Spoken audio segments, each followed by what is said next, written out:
खुलुमबाय स्टुडियाव आं उदांस्रि मोसाहारि बर' थुनलाइ आफादनि 64थि बोसोरारि जथुम्मायाव थांनाय सानखालि दुलाराय बर' फरायसा आफादनि आफादगिरि दिपेन बर'आ बाहागो लानानै खौरांगिरिफोरनि सिगाङाव गोबां बाथ्रा बुंदों। बिथाङा बुंदों दि दुलाराय बर' फरायसा आफादा बर' थुनलाइ आफादनि लोब्बा आफाद आरो जोनोमनि उननिफ्रायनो बर' फरायसा आफादा बर' थुनलाइ आफादजों साखाथियाव थानानै थैस' थांस' हारिनि खामानि मावबोदों होननानै बाथ्रा बुंदों बिथां दिपेन बर'आ। दुलाराय बर' फरायसा आफादा थुनलाइ आफादनि लोब्बा आफाद आरो लोब्बा आफाद हिसाबै बर' थुनलाइ आफादजों 1952 मायथाइयाव थुनलाइ आफादा जोनोम जादों। 1967 मायथाइयाव एबसुआ जोनोम जादों। जोनोमनि उननिफ्रायनो बर' फरायसा आफादा थुनलाइ आफादजों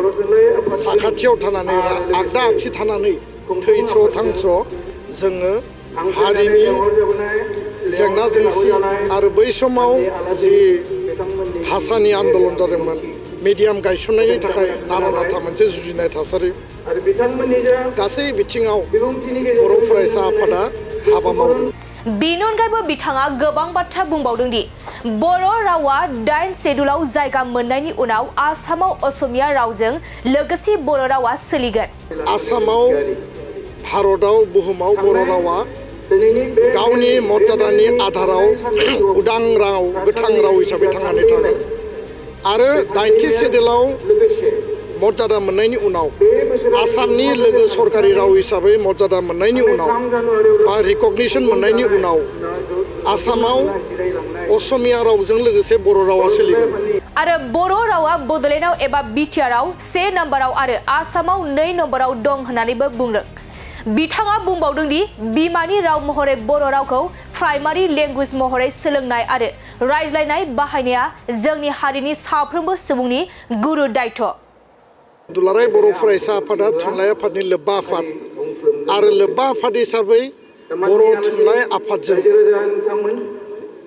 1952 मायथाइयाव थुनलाइ आफादा जोनोम जादों। 1967 मायथाइयाव एबसुआ जोनोम जादों। जोनोमनि उननिफ्रायनो बर' फरायसा आफादा थुनलाइ आफादजों साखाथियाव थानानै आगदा आगसि थानानै थैस' थांस' जोङो हारिनि जेंना जेंसि आरो बै समाव जि भाषानि आन्दलन जादोंमोन मिडियाम गायसननायनि थाखाय नारा नाथा मोनसे जुजिनाय थासारि गासै बिथिङाव बर' फरायसा आफादा हाबा मावदों। दिनैनि बे गेवलां मेलाव थुनलाइ आफादा खावलायनाय बायदि आङो फंनैसो खोथा रायजो राजानि सिगाङाव एड्रेस खालामदों आरो गुबै खोथाया जाहैबाय जे आसामाव भारताव बुहुमाव बर' रावा गावनि मर्यादानि आधाराव उदां राव गोथां राव हिसाबै थांनानै थागोन आरो 8थि शेड्युलाव मर्यादा मोननायनि उनाव आसामनि लोगो सरकारि राव हिसाबै मर्यादा मोननायनि उनाव बा रिकगनिशन मोननायनि उनाव आसामाव असमिया रावजों लोगोसे बर' रावा सोलिगोन। 1 नम्बराव असमिया सरकारि राव 2 नम्बराव बर' रावा ब्रह्मपुत्र भेलियाव बुरलुंबुथुर भेलियाव लोगो सरकारि राव एस'सियेट अफिसियेल लेंगुवेज हिसाबै सोलिगोन। नैथि खोथाया जाहैबाय बड'लेण्डआव बिटिआरआव 1 नम्बराव बर' राव नैथियाव असमिया राव आरो अफिसियेल पारपासनि थाखाय इंराजि रावाबो सोलिगोन। दा बेखायनो बेयाव जिखि हारि हारिसाफ्रा जिखि कमप्लेन जिखि अबजेक्सन होआ मानो बेनि खुनु बेसिस गैया। खोथाया स्पस्ट जोंनि रावा 8थि शेड्युलाव हाबबाय जोंनि रावा आसामनि एस'सियेट अफिसियेल लेंगुवेज आरो बेखायनो बड'लेण्डआव जोङो 1 नम्बर राव आसामाव जोङो नैथि राव हिसाबै एखे मर्यादानि आथालाव थागोन। भारतआ जि नेसनेल पलिसि बे जाबाय 3 लेंगुवेज फर्मुला आरो मादार टां बर' बिमानि राव बर' मिडियाम लोगोसेनो इंराजि आरो राष्ट्र भाषा हिन्दी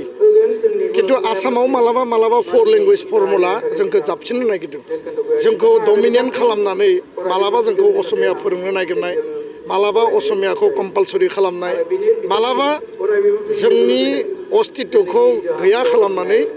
जोंनो भाषा जाबसिनना होनायनि स्कुल कलेज इउनिभार्सिटियाव बे नितिफोरा सोलिदों आरो दिनैबो माने एकर्डनि आसामनि सुक्तिनि गोरोबथानि बायदियै असमिया जि रैखा कवचनि खोथा बेयाव दङ बिप्लब शर्मा कमिटिनि जि खोथा दङ रिकमेन्डेसन बेखौ इमप्लिमेन्ट खालामनो थांनायाव बर' बा गुबुन गुबुन हारिनि सुबुंफोरनो ब्रैथि लेंगुवेज